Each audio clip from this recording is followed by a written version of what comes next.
Vítajte vo volebných štúdiách spravodajského portálu aktuality.sk a vítajte v mediálnom centre Paneurópskej vysokej školy. Našou dnešnou témou je kultúra, čo je už asi zjavné aj z našich hostí. Budeme diskutovať s ministrom kultúry a podpredsedom SAS Danielom Krajcerom. Dobrý deň. Pekný deň prajem. A dobrý deň aj poslancovi Národnej rady za Smer SD Dušanovi Jariabkovi. Dobrý deň prajem, dobrý deň prajem, dobrý deň prajem. A pekný deň aj študentom tu v mediálnom centre Paneurópskej vysokej školy. Páni, možno taká filozofickejšia otázka na úvod, aby ste sa rozhovorili ešte predtým, než sa dostanete do diskusie aj tu so študentami. Aké má postavenie, pán minister, podľa vás kultúra a umenie v krajine, ktorá musí riešiť platy zdravotných sestier, dlhovú krízu, euro a všetko ostatné? Také, aké má. To znamená? Ale čiastočne ste v tej otázke obsiahli odpoveď. Pravdou je, že to je dlhodobá záležitosť. My sme sa snažili, keď sme formulovali aj či už náš program volebný, SAS, ale takisto aj v programovom vyhlásení, pokúsiť sa možno nastaviť také trochu iné videnie, iný pohľad spoločnosti na kultúru. Kultúra totiž to je dlhodobo vnímaná aspoň tu na Slovensku ako niečo, čo pasívne odoberá zdroje. Áno, dáva nám to duchovné hodnoty, ale nevníma sa to ako priestor, ktorý by generoval alebo vytváral ďalšie reálne hodnoty mimo tých duchovných, ktoré sú samozrejme nespochybniteľné. A my sa snažíme dať najavo, že ono je to už trošku inak aj v európskom priestore. Napríklad, keď vnímame kreatívny priemysel, čo je významná oblasť kultúry, tak je to oblasť, kde sa dosahuje významné rasty HDP, dokonca vyššie ako v oblasti, povedzme, automobilového priemyslu. A aj na nás, aj na politikoch, ktorí sa pohybujú v tejto oblasti, a to bez rozdielu, lebo tu ide o spoločný záujem a nejde o koalíciu a opozíciu, a viem, že aj kolegom z opozície naozaj na tej kultúre záleží, aj môjmu predchodcovi, aj predsedovi výboru Jariabkovi, čiže tu je spoločný pohľad, aby sme sa pokúsili to myslenie trošku zmeniť a naozaj okrem tých obrovských a nespochybniteľných duchovných hodnôt, umeleckých hodnôt, ktoré kultúra ponúka, tak poukázať aj na to, že kultúra a jej časti, ako je napríklad kreatívny priemysel, sú schopné naozaj generovať aj iné typy hodnôt. Pán Jariabek, z toho, čo povedal pán minister, to znamená mínusy, kultúra odoberá financie zo štátneho rozpočtu, ale vidí tam aj plusy, ako to vidíte vy? Viete, ja nadviažem na to, čo hovoril pán minister. Ono to nie je celkom tak, že kultúra odoberá peniaze zo štátneho rozpočtu. My sme kedysi s Dušanom Jamrichom robili taký prieskum, to bolo ešte predtým, ako bola nová budova Slovenského národného divadla, a začali tie rôzne dovozy rakúskych turistov a zahraničných turistov do Národného divadla. No a skutočne ľudia, ktorí na tomto procese pracovali, prišli na to, že vlastne ten jeden šiling vložený do kultúry zarobí 2,40 šilinga. Vtedy to bolo v šilingoch, neviem, ako je to teraz v euro. Keď niekto príde do divadla, musí sa obliecť, musí ísť na večeru, musí ísť ku kaderníkovi, musí ísť, ja neviem kde, hej. Proste sú isté veci, ktoré samozrejme s tým priamo súvisia, to len keď ide do divadla. Čiže ono to nie je tak, že na kultúre by sa prerábalo. Práve naopak, tento pohľad je taký veľmi nešetrný ku kultúre a on sa nejak tak v tom zjednodušenom vnímaní tak sa vžil. Práve naopak, len jednu vetu chcem povedať tomuto, a tým by som samozrejme skončil, pretože úplne súhlasím s tým, čo hovoril pán minister Krajcer. Viete, kto si múdry povedal, že čím viacej divadiel zavriete, tým viacej väzníc otvoríte. A ono to tuná kdesi je, ako v tejto vete povedané všetko. Proste čím ste kultúrnejší, čím viacej vnímate kultúru, tým ste kultúrnejší a tým ste vzácnejší, dôstojnejší. Tým pádom ten štát prekvitá úplne iným spôsobom. A to ešte sme hovorili o národnej kultúre, o živej kultúre, neživej kultúre. Proste trošku zjednodušujeme o kultúrnom dedičstve, ktoré takisto generuje ďalšie obrovské zdroje v oblasti cestovného ruchu a tak ďalej. Tak. Asi to nebude úplne jednoduché. Napriek tomu vás poprosím možno porozmýšľať a skúsiť stručne odpovedať.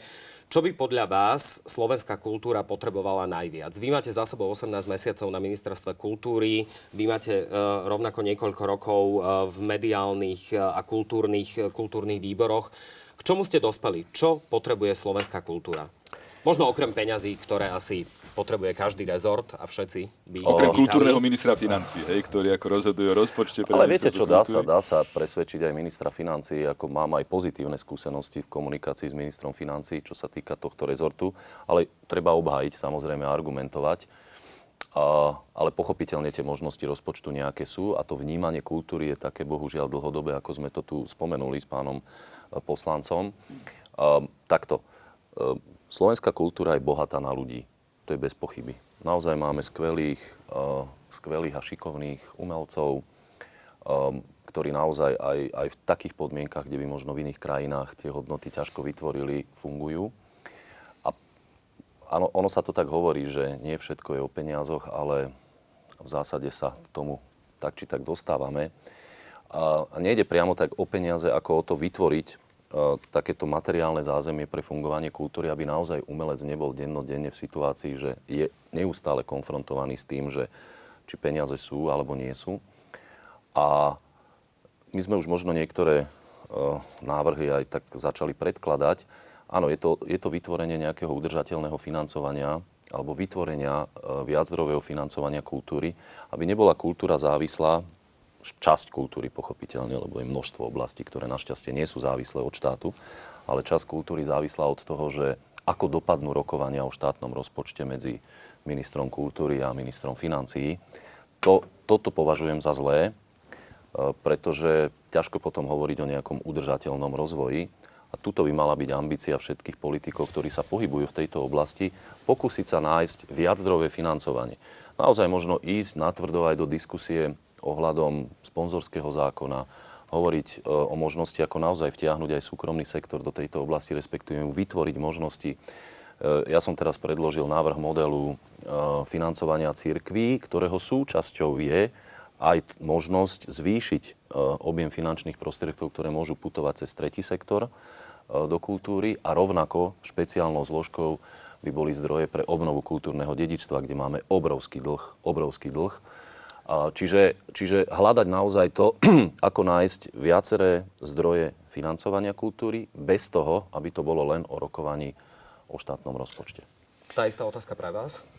Ja len opäť môžem nadviazať na to, o čom hovoril pán minister, pretože tie problémy má každá vláda rovnaké.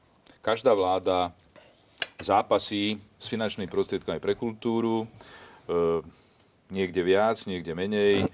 Samozrejme to iné financovanie kultúry, ako o ňom hovoríme, to je otázka parlamentu, otázka predložených návrhov a zase otázka chcenia samozrejme tej exekutívy v prvom rade, to je zákon o sponzorstve, zákon o reklame a tak ďalej, to sú tie rôzne zákony, ktoré chýbajú, dlhodobo chýbajú. A paradoxne od toho 93.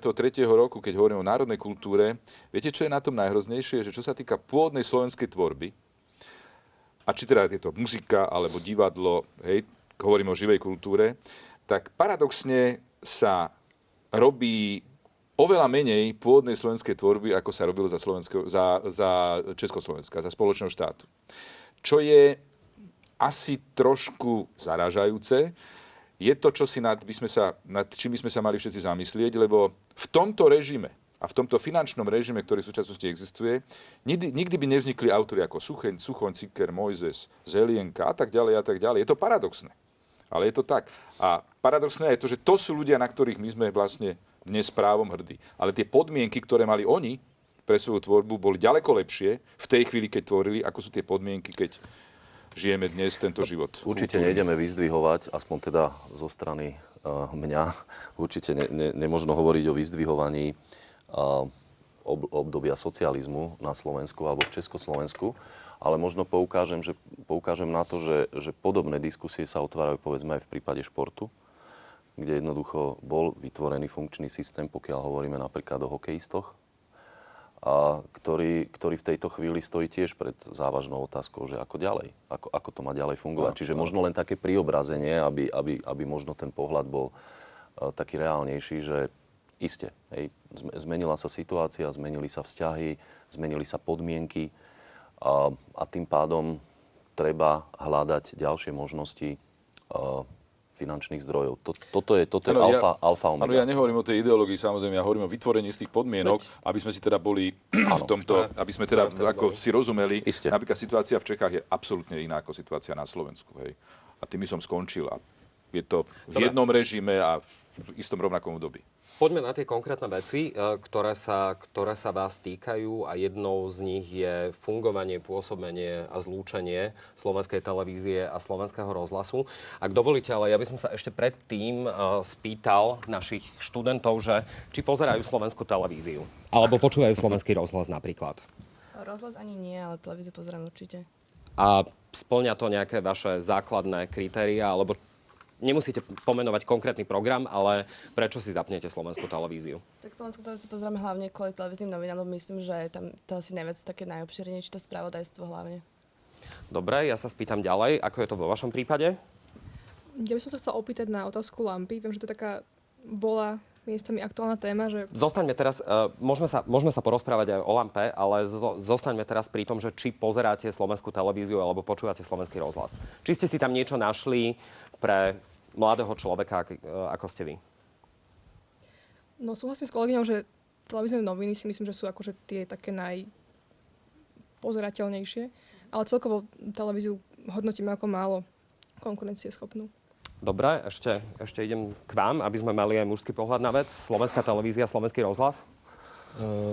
Na slovenskej televízii vlastne pozerám iba správy, čo si myslím, že sú také, zdajú sa mi najobjektívnejšie. To je pre mňa zaujímavé zistenie, lebo To keď si človek pozrie výsledky sledovanosti správ Slovenskej televízie, tak to nezodpovedá tomu, čo ste povedali. Ešte nás sa spýtajte, či pozeráme Slovenskú televíziu. Pozeráte Slovenskú televíziu? Pozeráme Slovenskú televíziu a pozeráme Čo hlavne konkrétne? Konkrétne dvojku. A na tej dvojke naozaj som si vybral niekoľkokrát programy, ktoré ma zaujali, či už to boli programy istého dokumentárneho filmu, alebo teda typu, alebo programy pre, hovoríme tomu, filmová tvorba pre toho náročnejšieho diváka. Filmový klub. Filmový klub Áno. napríklad, kde sú tie filmy často v pôvodnom znení. A čo je pre mňa asi no nie sú prerušované reklamou. Hej. Tak to bola pochvála, pán minister, ako vy. No počkajte, za program zodpovedá manažment, za to Určite, nezodpovedá tým som nechcel Ako? povedať. Nie. To bola pochvála čiarka, pán minister, ako vy. Ak by som bol v inej pozícii, tak potom v poriadku. No, pozrite sa, nikto z nás určite nie je spokojný, plne spokojný.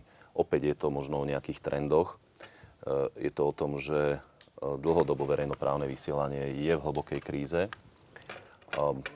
Tá inštitúcia ešte na začiatku roka bola v situácii, že mala kumulovanú strátu 43 miliónov eur. To sú obrovské peniaze.